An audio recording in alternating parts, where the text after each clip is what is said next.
सर्वमंगल मांगले शिवेर सर्वाध साधिके शरण्ये त्र्यंबके गौरी नारायणी नमस्तुते। ओम दुर्गाय नमः। जय माता दी। दोस्तों, आप सभी को नवरात्रि के छठे दिन की हार्दिक शुभकामनाएं। आप सभी पर माँ भवानी जगदम्बा की कृपा सदा सर्वदा बनी रहे। आज की वीडियो में आप सुनेंगे श्री दुर्गा सप्तशती पाठ का अध्याय 11। पिछली वीडियो में आपने सुना था अध्याय 9 और अध्याय 10। तो आप सभी ने यदि पिछले अध्याय नहीं सुने हैं तो आप लोग जाकर उन वीडियोस को सुन सकते हैं। आपको हमारे चैनल पर नवरात्रि के 9 दिनों की पूजा विधि साथ ही 9 माता की कथाएं प्रतिदिन सुनाई गई हैं। आप लोग उन कथाओं को सुनना चाहते हैं तो चैनल को सब्सक्राइब कर लीजिएगा और ढेर सारा प्यार अपना जरूर दीजिएगा। तो आइए श्रोताओं, आज का अध्याय आरंभ करते हैं। अध्याय शुरू करने से पहले माँ भगवती के श्री चरणों का ध्यान करते हैं।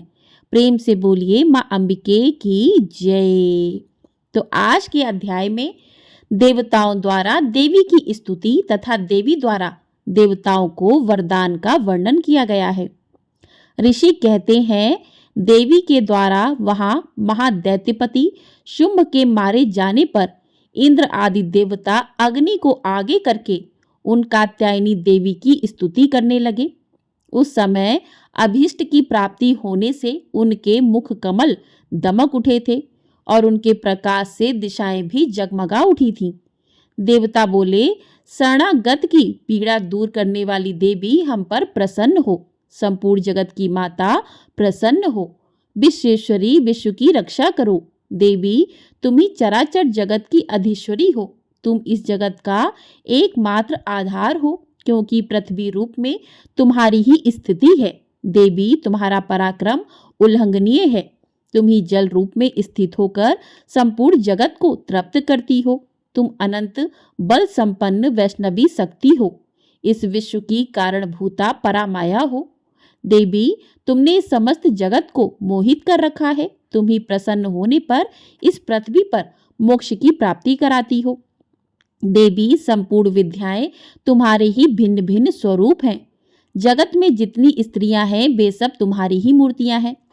जगदम्बा, एकमात्र तुमने ही इस विश्व को व्याप्त कर रखा है। तुम्हारी स्तुति क्या हो सकती है। तुम तो स्तवन करने योग्य पदार्थों से परे एवं परावाणी हो। जब तुम सर्वस्वरूपा देवी स्वर्ग तथा मोक्ष प्रदान करने वाली हो, तब इसी रूप में तुम्हारी स्तुति हो गई। तुम्हारी स्तुति के लिए इससे अच्छी उक्तियां और क्या हो सकती हैं। बुद्धि रूप से सब लोगों के हृदय में विराजमान रहने वाली तथा स्वर्ग एवं मोक्ष प्रदान करने वाली नारायणी देवी, तुम्हें नमस्कार है। कला काष्ठा आदि के रूप में क्रमशः परिणाम अवस्था परिवर्तन की ओर ले जाने वाली तथा विश्व का उपसंहार करने में समर्थ नारायणी, तुम्हें नमस्कार है। नारायणी, तुम सब प्रकार का मंगल प्रदान करने वाली मंगलमयी हो।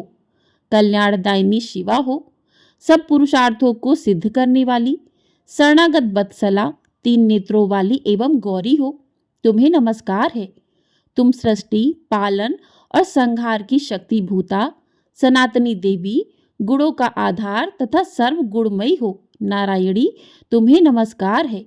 शरण में आए हुए दीनों एवं पीड़ितों की रक्षा में संलग्न रहने वाली तथा सबकी पीड़ा दूर करने वाली नारायणी देवी, तुम्हें नमस्कार है। नारायणी, तुम ब्राह्मणी का रूप धारण करके हंसों के जुते हुए विमान पर बैठती तथा कुश मिश्रित जल छिड़कती रहती हो। तुम्हें नमस्कार है। महेश्वरी रूप से त्रिशूल, चंद्रमा एवं सर्प को धारण करने वाली तथा महान वृषभ की पीठ पर बैठने वाली नारायणी देवी, तुम्हें नमस्कार है। मोरों और मुर्गों से घिरी रहने वाली तथा महाशक्ति धारण करने वाली कौमारी रूप धारणी निष्पापय नारायणी, तुम्हें नमस्कार है। शंख चक्र गदा और सांड धनुष रूप उत्तम आयुधों को धारण करने वाली वैष्णवी शक्ति रूपा नारायणी, तुम प्रसन्न हो। तुम्हें नमस्कार है। हाथ में भयानक महाचक्र लिए हुए और दाढ़ों पर धरती को उठाए बारहाई रूप धारणी कल्याणमय नारायणी, तुम्हें नमस्कार है। भयंकर नरसिंह रूप से दैत्यों के वध के लिए उद्योग करने वाली तथा त्रिभुवन की रक्षा में संलग्न रहने वाली नारायणी तुम्हें नमस्कार है। मस्तक पर किरीट और हाथ में महावज्र धारण करने वाली, सहस्त्र नेत्रों के कारण उद्दीप्त दिखाई देने वाली और वृत्तासुर के प्राणों का अपहरण करने वाली इंद्र शक्ति रूपा नारायणी देवी तुम्हें नमस्कार है। शिव दूती रूप से दैत्यों की महती सेना का संहार करने वाली, भयंकर रूप धारण तथा विकट गर्जना करने वाली नारायणी तुम्हें नमस्कार है। दाढ़ों के कारण विकराल मुख वाली, मुंड माला से विभूषित मुंड मर्दनी चामुंडा रूपा नारायणी तुम्हें नमस्कार है। लक्ष्मी, लज्जा, महाविद्या, श्रद्धा, पुष्टि, स्वधा, ध्रुवा, महारात्रि तथा महाअविद्या रूपा नारायणी तुम्हें नमस्कार है। मेधा, सरस्वती, बरा, श्रेष्ठा, भूति, ऐश्वर्य रूपा भांभरी, भूरी रंग की अथवा पार्वती, तामसी यानी महाकाली, नियता यानी कि स्वयं परायणा तथा ईशा सबकी अधीश्वरी रूपड़ी नारायणी तुम्हें नमस्कार है। सर्वस्वरूपा, सर्वेश्वरी तथा सब प्रकार की शक्तियों से संपन्न दिव्य रूपा दुर्गे देवी, सब भयों से हमारी रक्षा करो, तुम्हें नमस्कार है।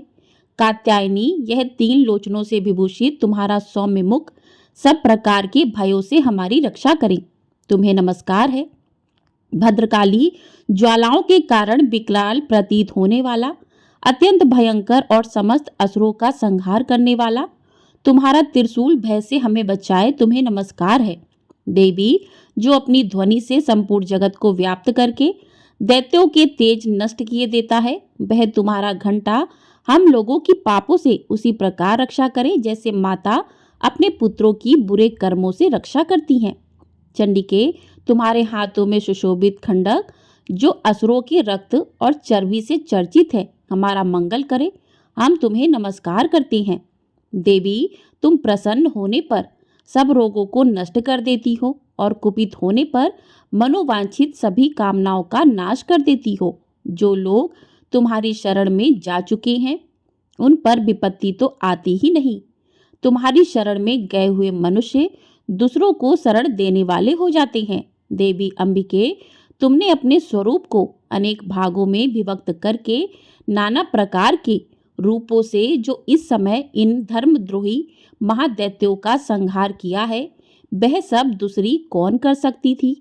विद्याओं में ज्ञान को प्रकाशित करने वाले, शास्त्रों में तथा आदि वाक्यों वेदों में तुम्हारे सिवा और किसका वर्णन है, तथा तुमको छोड़कर दूसरी कौन ऐसी शक्ति है जो इस विश्व को अज्ञान में घोर अंधकार से परिपूर्ण ममता रूपी गड़े में निरंतर भटका रही हो। जहाँ राक्षस, जहाँ भयंकर विष वाले सर्प, जहाँ शत्रु, जहाँ लुटेरों की सेना और जहाँ दावानल हो, वहाँ तथा समुद्र के बीच में भी साथ रहकर तुम विश्व की रक्षा करती हो। विश्वेश्वरी, तुम विश्व का पालन करती हो, विश्व रूपा हो, इसलिए संपूर्ण विश्व को धारण करती हो। तुम भगवान विश्वनाथ की भी वंदनीय हो। जो लोग भक्ति पूर्वक तुम्हारे सामने मस्तक झुकाते हैं, वे संपूर्ण विश्व को आश्रय देने वाले होते हैं।